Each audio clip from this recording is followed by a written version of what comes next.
여행과 관광의 차이가 뭔지 아냐? 그래서 적어도 그래도 제가 관광학회 회장이기도 한데 이 굉장히 당혹스러운 질문을 받았습니다. 그리고 하는 말이 신세대가 하는 게 여행이고 관광은 아재들이 하는 거다 이렇게 이야기를 하는 거죠. 관광이 그동안 매스 투어리즘 또 대중관광을 하면서 가졌던 또 부정적인 영향도 있었다고 생각을 합니다. 그래서 오히려 관광이 혁신해야 될 그런 과제를 이 넌센스 쪽에 던져주는 게 아닌가 이런 생각을 해봅니다. 그런데 결국 여행과 관광이라고 하는 그 차이를 한번 보면요. 여행은 떠나는 행위를 다 얘기를 합니다. 그렇다면 관광은 뭘 얘기할까요? 관광은 떠나는 행위가 있게 하기 위해서 필요한 교통과 정보와 숙박, 음식을 비롯한 환대 서비스의 체계를 전부 다 이야기를 합니다. 결국 이 얘기는 관광이 있어야 여행이라는 행위가 나타난다는 거죠. 그래서 오늘 우리는 국회 관광 산업 포럼이라고 하는 걸 통해서 어떻게 관광을 유지하고 더 발전시킬 것인가를 논의하는 게 아닐까 생각을 합니다. 이런 의미에서 관광이 시스템이고 하나의 생태계를 형성한다라고 하는 게 사실 오늘 제가 드리고 싶은 가장 중요한 키워드입니다. 지금 관광산업의 현황을 보니까요. 가장 좋았던 때가 2019년이죠. 이건 우리 관광의 대부분의 역사, 수십 년의 역사 속에 최대의 호황기를 얘기를 했습니다. 이때는 전 세계적으로 한 15억 명 정도가 여행을 했어요. 이 수치라고 하는 거는 매일 400만 명이 해외여행을 하는 수치를 얘기하는 거죠. 엄청난 그런 수치들을 이야기합니다. 그 중에서도 봤더니 이 관광산업이 이건 UNWTO가 얘기를 하는 건데요. 전 세계 일자리 10개 중에 하나는 관광에서 나온다는 것이고 1조 6천억 달러 관광에서 벌어들인다라고 얘기합니다. 우리로 환산하면 1600조가 넘는 이런 정도의 비중을 차지하고 있는 거죠. 전 세계 GDP의 10%를 얘기합니다. OECD도 10%의 GDP를 이야기를 하고 있죠. 전 세계 수출의 7%, 그런데 서비스 수출에 보면은 30%를 얘기를 하는 거죠. 관광은 사실은 굉장한 산업입니다. 그래서 세계 3대 산업이라고 불리고 있는데요. 우리의 경우는 아직 거기까지 가지는 못했어요. 한 GDP의 한 4% 좀 넘고요. 한 28년쯤 되면 예측하기에 한 5% 정도 또 넘을 것 같아요. 아직 우리가 할 일이 많다라는 것들을 보여주는 한 모습이 아닐까라고 생각을 합니다. 그런데 이 코로나라고 하는 거는 엄청난 시련을 줬습니다. 그동안의 우리의 관광의 성장의 이 과정들을 거의 90%, 80% 정도를 다운을 시켜버리는 거죠. 그래서 관광객 수를 보니까 세계 관광객 수도 30년 전으로 돌아갔습니다. 우리나라도 인바운드의 관광객 수가 30년 전으로 돌아간 거죠. 이게 세계 관광의 일자리에서 보면은 점점 이 수치가 늘어나고 있는데요. 세계적으로 보니까 1억 7천만 개의 일자리가 사라졌다 이렇게 얘기를 합니다. 그래서 G20 관광국 장관들 또 세계관광협회 회원들이 모여서 지금 이렇게 관광 일자리를 회복시키자라고 하는 위원회를 만들어서 지금 열심히 노력을 하고 있습니다. 각 곳이 코로나로 여러 가지 어려움과 위협을 겪고 있지만 그 중에 관광업에 종사했던 사람들이 가장 큰 위협을 지금 받고 있습니다. 대륙별로도 보니까요. 사실은 아시아 태평양 지역이 가장 어려움을 지금 겪고 있는 그런 모습들을 볼 수 있습니다. 국내 관광 사업체에 대한 조사들을 했습니다. 그러니까 전국에 대한 조사는 문광연에서 했는데 여기서 보니까 한 66% 정도 매출액이 떨어졌다고 그러고 서울에 대한 거는 저희 한양대 연구소에서 조사를 해봤더니 한 64% 정도 매출액이 떨어졌다고 합니다. 아무튼 지금의 한 1년이 넘는 기간 동안 정말 많은 어려움이 우리에게는 찾아왔다고 생각합니다. 자, 그러면 여행은 계속될 것인가? 아까 이미 도종환 위원장님이 정답을 말씀하셨는데요. 실제로 보니까 2019년에 여행을 했던 비율이 89% 정도 되는데요. 코로나가 종식하면 가장 하고 싶은 것이 뭐냐라고 물어봤을 때 역시 해외여행과 국내 여행의 수가 가장 높았고요.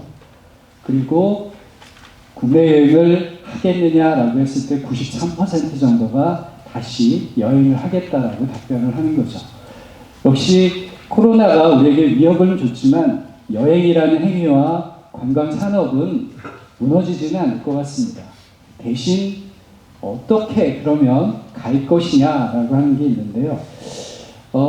관광 산업이 계속되는 그 이유 중에 하나는 철학자들의 이야기로부터도 찾아볼 수 있을 것 같습니다.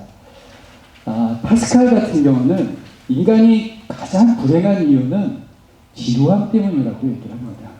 어제가 오늘 같고 오늘이 내일 같다면 사람은 변화없는 세상 속에서 매우 지루하게 산다는 거죠. 러셀은 그거를 이렇게 정의를 내리는데요. 지루함이라는 거는 어떤 사건이 일어나기를 바라는 마음이 좌절된 상태다. 이렇게 얘기합니다. 결국 변화가 없는 삶을 얘기하는 거고요. 흥분이 없는 삶을 얘기하는 거예요. 결국 공간과 환경을 벗어나서 새로운 그 벗어나려고 하는 욕구들, 가장 이걸 잘 시연해 줄 수 있는 게 여행인데요. 그런 의미에서 여행이라는 것은 지루함을 헤쳐나갈 수 있는, 극복할 수 있는 가장 좋은 방식이고, 그렇기 때문에 여행은 아마도 계속될 것이라고 생각을 합니다. 그런데 그렇게 여행은 아마 변할 텐데 코로나19라고 하는 것들이 여러 가지 변화를 가져왔어요. 그래서 여행은 지속되지만 아마도 한 20%의 변화는 나타나지 않을까라는 생각을 합니다. 그게 산업에도 영향을 미칠 것이고 여행의 라이프 스타일에도 영향을 미칠 것 같습니다. 그걸 한번 여행의 선호들이 지금 바뀌고 있는 것들을 간단히 살펴보면요. 우선 국내 여행이 활성화되는 것들은 많은 분들이 말씀하셨던 것입니다. 그리고 아웃도어 여행이 증가할 것 같고요. 비대면 서비스 역시 확대될 것입니다. 소규모 맞춤형 여행이라는 것 역시, 그래서 이런 여행이 증가하면서 새로운 타입의 여행 상품들이 나올 가능성이 아주 높고요. 안전은 관광에서 이제 굉장히 중요한 필수 요건이 되었습니다. 또 하나 새로운 라이프 스타일 관광이라고 하는 것도 멀리 가지 않아도 여행할 수 있는 이런 스타일의 관광들도 확대될 것 같습니다. 마지막으로는 아마도 여행에서의 지불수단도 바뀌어지지 않을까라고 하는 그런 전망들을 하고 있습니다. 지금의 코인 문제라든지 아니면 지역화폐라든지 이런 방식으로 변화들이 있을 것 같다라는 예측들을 하고 있습니다. 자, 이런 면에서 관광산업은 어떻게 변할지 한번 살펴보겠습니다. 굉장히 많은 변화가 있을 텐데요. 그 중에 대표적인 것들만 말씀드리겠습니다. 우선은 관광산업이라고 하는 게 관광산업에 이 혁신이 있을 겁니다. 디지털이라고 하는 것들에 인한 새로운 형식들, 그리고 이것들이 결합하는 방식들이 굉장히 확산될 것 같습니다. 그래서 우리는 지금 여행에 대한 주식들을 가지고 있는데 미국에 보니까 여행 ETF도 있지만 여행 테크 ETF도 있더라고요. 이제 기술과 결합하는 여행이라고 하는 것은 대세로 갈 것 같다라는 생각을 합니다. 두 번째는 새로운 그 플랫폼 비즈니스라고 하는 OTA라고 하는 게 생기는데요. 이게 글로벌 OTA가 M&A를 굉장히 많이 하면서 점점점 큰 규모들을 형성하고 있습니다. 그러다 보니까 이게 좀 문제가 되기도 합니다.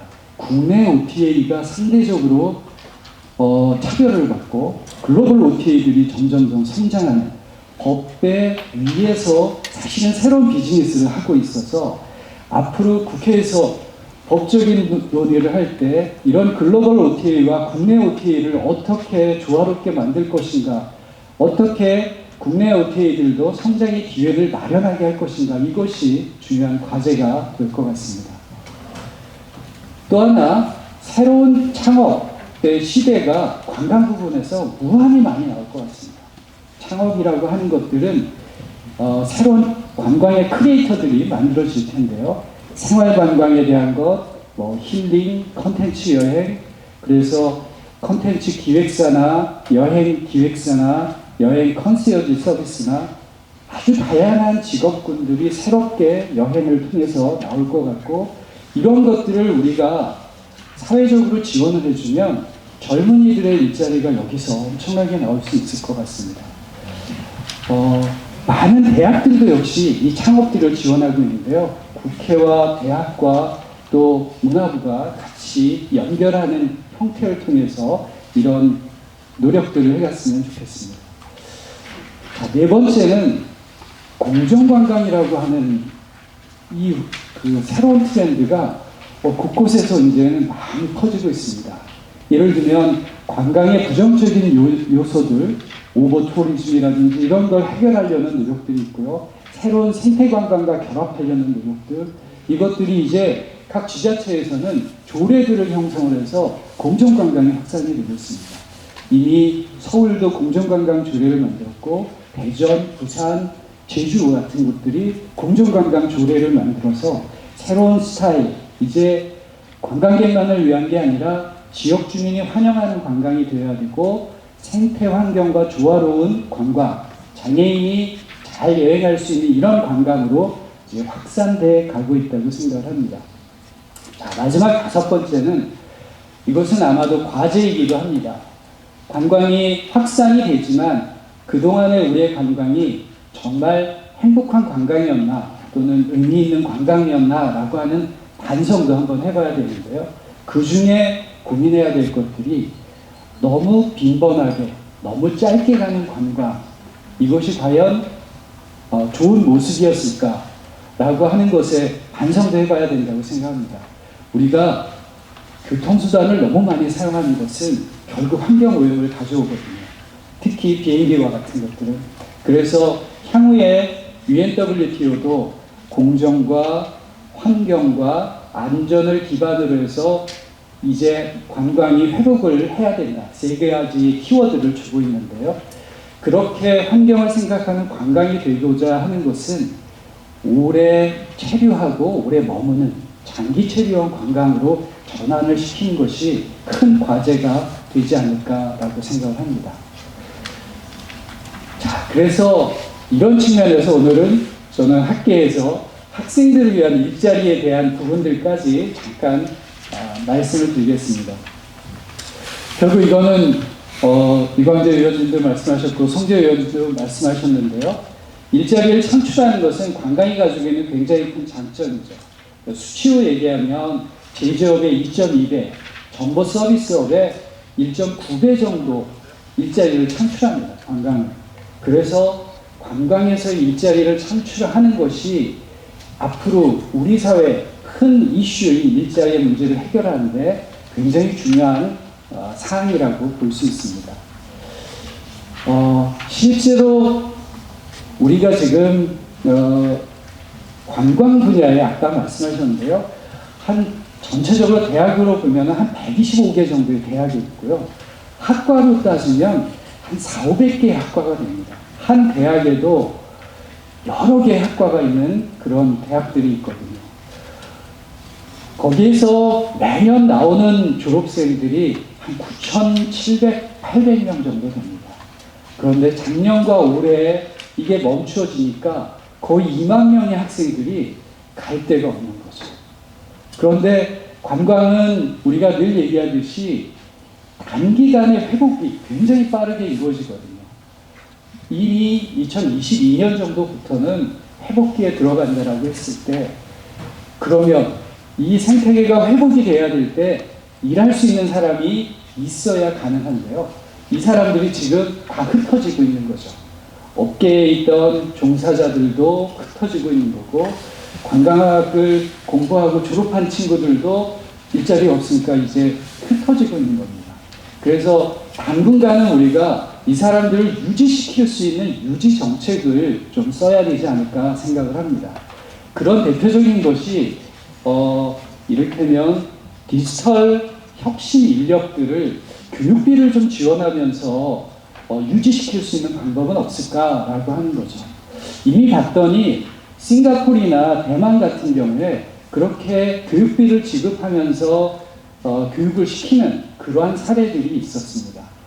또 다른 나라들 같은 경우는 관광 부분에 아이슬란드나 슬로바키아 같은 경우는 관광 부분에 디지털 인지가 어느 정도 되고 있는지 모니터링을 하고 있습니다. 세상이 변해가는데 관광이 더 빨리 변하기 때문에 디지털과 결합하는 인력이 필요하다는 것이죠. 그래서 저는 한 졸업생들 한 2,000명 정도를 이런 교육비를 지원하면서 인력을 유지하는 정책들을 쓰면 어떨까라는 것을 먼저 제안드립니다. 두 번째는요, 관광이 가지고 있는 굉장히 좋은 장점 중에 하나는 지역을 활성화시킨다는 거거든요. 그러니까 비지터 이코노미죠. 방문자 경제를 통해서 방문객이 그 지역에 가면 지역이 활성화되고 산업이 생기고 인력의 일자리가 생기는 이 부분이 관광이 가지고 있는 굉장히 큰 장점이라고 생각합니다. 그런데 관광의 이 많은 졸업생들이 다 도시로만 가려고 사실은 하는 거예요. 그래서 이제 지역 관광을 활성화시키고 이 인력들을 어떻게 잘 활용해서 지역 관광으로 이끌게 만들 것인가 라고 하는 아이디어들을 우리가 계속해서 만들어내야 된다고 생각합니다. 그 중에 하나 이제 제안하는 거는 제가 그냥 붙였는데요. 고향관광 프로젝트라고 해서 지역에서 공부한 친구들이 다시 지역에 돌아가려면 그래도 명분도 줘야 됩니다. 그래서 지역 출신의 청년관광기획가라고 하는 것들을 일정 부분 정도 이렇게 유지시키면서 지원도 해주고요. 그리고 씨앗 자금 같은 거를 제공해서 그 지역에서 관광의 창업이라든지 관광 사업이라든지 이런 걸 할 수 있도록 도와주는 제도를 만들어내면 좋겠다라고 생각합니다. 이미 이게 관광부래라고 하는 사업으로 비슷한 게 있는데요. 여기에 졸업생들을 활용하는 정책으로 가져가면 그렇게 어렵지 않게 지역으로 보낼 수 있는 정책이 만들어질 수 있을 것 같습니다. 자, 그 다음에는 우리 관광산업이 이제 코로나로 어려움을 겪지만 이 이후에는 혁신적으로 변해서 새로운 리딩하는, 글로벌하게 리딩하는 관광산업이 되어야 하는데요. 가장 큰 어려움이 그겁니다. 우리 관광산업이 대부분은 중소기업이라는 거죠. 그래서 자체적으로 어떤 새로운 콘텐츠나 새로운 기술이나 서비스를 개발하기가 무척 어렵습니다. 그래서 관광 서비스 R&D라고 하는 게 아주 중요하다고 생각을 합니다. 그런 면에서 대학과 대학의 연구소, 민간의 연구소와 결합해서 중소기업을 지원해 줄 수 있는 관광산업 R&D라고 하는 것들이 필요하고 디지털 전환, 서비스 전환, 컨텐츠 전환을 통해서 새로운 혁신들을 만들어낼 필요가 있다고 생각합니다. 스위스의 이노투어 같은 경우는 2012년부터 이런 사업들을 하고 있습니다. 여러 분야의 기술과 더불어서 컨텐츠를 만들어내는 것들을 지원하는 이런 사업을 통해서 관광 산업의 R&D를 지원하고 있습니다. 자, 이제 새로운 일자리는 또 상당히 많은 부분들은 새로운 창업과 스타트업에서 나올 거라고 생각합니다. 지금도 한국관광공사나 서울시도 마찬가지고 이 창업들을 지원해 주고 있는데요. 더 확실하게 이걸 만들어내야 될 것 같고요. 지금은 오히려 창업 시대가 되고 관광 창업의 시대가 될 수 있기 때문에 훨씬 더 이 사업들을 확대해 나가는 것들이 필요하다고 생각합니다. 자, 이제 한국 관광이 코로나로 위기를 맞았지만 상대적으로 보면 우리의 방역 과정에서 한국이 가진 신뢰감도 있다고 생각을 합니다. 예를 들면 투명하게 방역이라는 것을 우리가 시행을 했고 그 다음에 국경을 봉쇄하지 않았다는 건 굉장히 중요한 어떤 시사점이라고 생각합니다. 그리고 이 방역의 과정에서 우리가 외국인을 그렇게 차별하지 않았어요. 격리하는 동안에 음식물도 주고 이런 것들이 사실은 유튜브를 통해서 세계에 알려지기도 했습니다. 이런 과정들은 앞으로 한국에 내가 여행을 갔을 때도 나도 보호받을 수 있겠구나라고 하는 그런 그 시사점들을 많은 세계 사람들에게 주었다고 생각합니다. 이런 면에서 앞으로는 백신 여건이라든지 또는 트래블 버블과 같은 정책들이 더 추진되면 이제 조금 더 관광이 활성화되는데 앞당겨질 수 있을 거라고 생각합니다. 결국 관광이라고 하는 것들이 이제 다시 코로나 이후에 만들어져 가는 것은 세 단계로 갈 것 같습니다. 유지와 회복과 재도약의 과정을 갈 것 같은데요. 이건 저의 그냥 추론입니다. 아마도 올해 상반기까지는 유지에 정말 많은 노력을 해야 될 것이고 2022년까지는 회복을 위한 많은 노력들을 해야 될 것이고 그 이후에 재도약을 위한 준비를 해야 된다고 생각합니다. UNWTO는 아마도 2023년부터 2019년 정도로 회복될 것이다 라고 보고 있는데요. 저는 오히려 더 긍정적으로 2022년부터는 우리가 더 적극적으로 노력을 하면 회복의 단계를 넘어서는 그런 단계가 오지 않을까라고 생각합니다. 자, 마지막으로 이거는 관광산업의 생태계 맵을 한번 그려본 건데요. 처음 시작할 때 여행과 관광이라는 것에서 시작했습니다. 여행은 떠나는 행위지만 관광은 그 떠나는 행위를 만들어내기 위한 모든 시스템입니다.